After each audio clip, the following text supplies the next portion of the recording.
എല്ലാ കൂട്ടുകാർക്കും പുതിയൊരു വീഡിയോയിലേക്ക് സ്വാഗതം. അപ്പോൾ ഇന്ന് നമുക്കേ സന്നാസ് ഉണ്ടാക്കിയാലോ? സന്നാസ് കുറച്ച് പേരെങ്കിലും കേട്ടിട്ടുണ്ടാവും അല്ലേ? ഇത് മാംഗ്ലൂരിയൻസിൻ്റെയും ഗോവൻസിൻ്റെയൊക്കെ ഒരു അടിപൊളി പലഹാരമാണ്.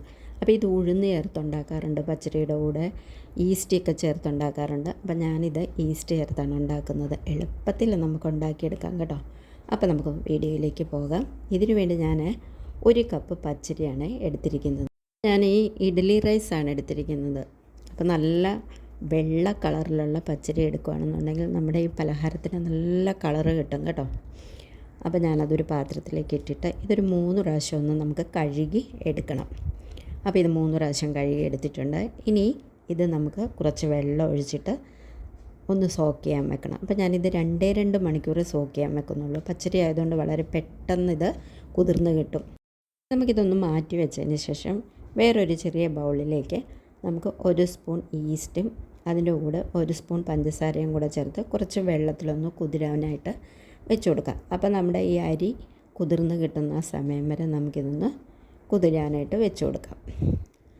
അപ്പോൾ ഇനി വേറൊരു പാത്രത്തിലേക്ക് കുറച്ച് നമുക്ക് അവലെടുത്ത് കൊടുക്കാം. അതായത് നമ്മൾ ഇതിനകത്തേക്ക് ചോറ് ചേർക്കുന്നില്ല. അപ്പോൾ നിങ്ങൾ അവലില്ല എന്നുണ്ടെങ്കിൽ ചോറ് ചേർത്തെടുക്കാം കേട്ടോ. ഞാനൊരു 1/4 സ്പൂൺ നല്ല കട്ടിയുള്ള അവലാണ് എടുത്തിരിക്കുന്നത്. അതിലേക്ക് കുറച്ച് വെള്ളം ചേർത്തൊന്ന് അതുകൂടെ ഒന്ന് നമുക്ക് കുതിരാനായിട്ട് വെക്കാം. ഒരുപാട് വെള്ളം ഒഴിക്കേണ്ട കേട്ടോ, ജസ്റ്റ് ഒന്ന് കുതിർന്ന് കിട്ടിയാൽ മതി. അപ്പോൾ നമ്മുടെ അരി നന്നായി കുതിർന്നിട്ടുണ്ട്. 2 മണിക്കൂറായപ്പോഴത്തേക്ക് ഇത് നന്നായി കുതിർന്നിട്ടുണ്ട്. നമ്മളത് കുതിർന്നതിന് ശേഷം ഇങ്ങനെ കൈകൊണ്ട് എടുത്തൊന്ന് ഞെക്കി നോക്കിക്കഴിഞ്ഞാൽ അറിയാൻ പറ്റും ഈ അരി നന്നായിട്ട് കുതിർന്നിട്ടുണ്ടെന്ന്. ഇനി നമുക്കിതിൻ്റെ വെള്ളം മാറ്റിയിട്ട് മിക്സിയുടെ ജാറിലേക്ക് ഇട്ട് കൊടുക്കണം. ഇതുപോലെ കിഴുത്തയുള്ള ഒരു തവി കൊണ്ട് നമ്മൾ കോരി ഒഴിക്കുകയാണെങ്കിൽ ഒട്ടും വെള്ളം ഇതിനകത്തേക്ക് കാണത്തില്ല.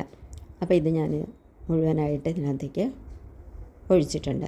ഇനി നമുക്ക് ഇതിലേക്ക് ചേർത്ത് കൊടുക്കണം നമ്മൾ എടുത്തു വെച്ചിരിക്കുന്ന അവലുണ്ടല്ലോ, കുതിർത്ത അവൽ, അത് നമുക്കിതിനകത്തേക്ക് ചേർത്ത് കൊടുക്കാം.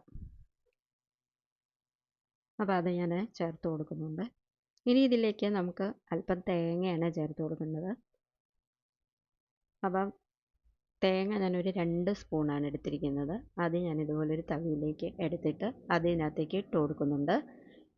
ഇനി നമ്മൾ മെൽറ്റ് ചെയ്യാൻ വെച്ചിരിക്കുന്ന നമ്മുടെ ഈസ്റ്റ് ഉണ്ടല്ലോ, ഈസ്റ്റും പഞ്ചസാരയും കൂടെ മെൽറ്റ് ചെയ്ത് അത് നമുക്ക് ഇതിനകത്തേക്ക് ചേർത്ത് കൊടുക്കാം. അപ്പോഴത്തേക്ക് ഈ ഈസ്റ്റൊക്കെ നന്നായിട്ട് പൊങ്ങി വന്നിട്ടുണ്ട് കേട്ടോ. അപ്പോൾ അതുകൂടെ ചേർത്തിട്ട് ഇനി ഇതിലേക്ക് നമുക്ക് ചേർത്ത് കൊടുക്കേണ്ടത് അല്പം ഉപ്പാണ്. ഈ പലഹാരത്തിന് ആവശ്യത്തിനുള്ള ഉപ്പ് ചേർത്തിട്ട് ഞാൻ ഈ കുതിർത്ത് വെച്ചിരുന്ന വെള്ളം എടുത്ത് മാറ്റി വെച്ചിട്ടുണ്ടായിരുന്നു. അതിൽ നിന്ന് കുറച്ച് വെള്ളം, ഒരു അതായത് ഹാഫ് കപ്പ് വെള്ളം ഞാൻ ഒഴിച്ചിട്ട് ഇത് നന്നായിട്ട് അരച്ചെടുത്തിട്ടുണ്ട്. അപ്പോൾ നന്നായിട്ട് നമ്മൾ അരച്ചെടുക്കണം. തവി കൊണ്ട് നമ്മളിങ്ങനെ ഇടുമ്പോൾ നമ്മുടെ ദോശമാവിനേക്കാളും കുറച്ചുകൂടെ ലൂസായിട്ട് വേണം ഇരിക്കാനായിട്ട്. അതുപോലെ തന്നെ തവി നമ്മൾ ഇതിനകത്തേക്ക് ഇട്ട് നോക്കുമ്പോഴേക്കും മാവ് ഈ ഒരു രീതിയിൽ വേണം ഇരിക്കാനായിട്ട്. അതായത് തവിയിൽ നിന്ന് ഫുള്ളായിട്ട് ഒഴുകി പോകരുത് കേട്ടോ. ഇനി നമുക്കിത് ഒരു പാത്രത്തിലേക്ക് മാറ്റി കൊടുക്കാം.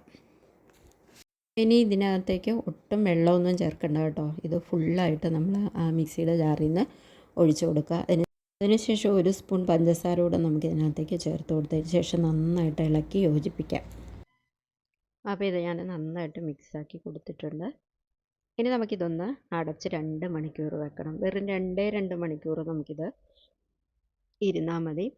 അപ്പോഴേക്കും നമ്മുടെ മാവൊക്കെ നന്നായിട്ട് പൊങ്ങി വരും. ഞാനിത് തുറന്ന് നോക്കിയിട്ടുണ്ട്, നന്നായിട്ട് നല്ല ഫ്ലഫി ആയിട്ട് കിട്ടിയിട്ടുണ്ട്. ഇത് 2 മണിക്കൂർ മാത്രം വെക്കണമെന്ന് പറഞ്ഞത് ഒരുപാട് സമയം നമ്മൾ ഒരു 4 മണിക്കൂർ 5 മണിക്കൂറൊക്കെ ഇത് വെച്ച് കഴിഞ്ഞ് കഴിഞ്ഞാൽ വല്ലാണ്ട് പുളിയാകും.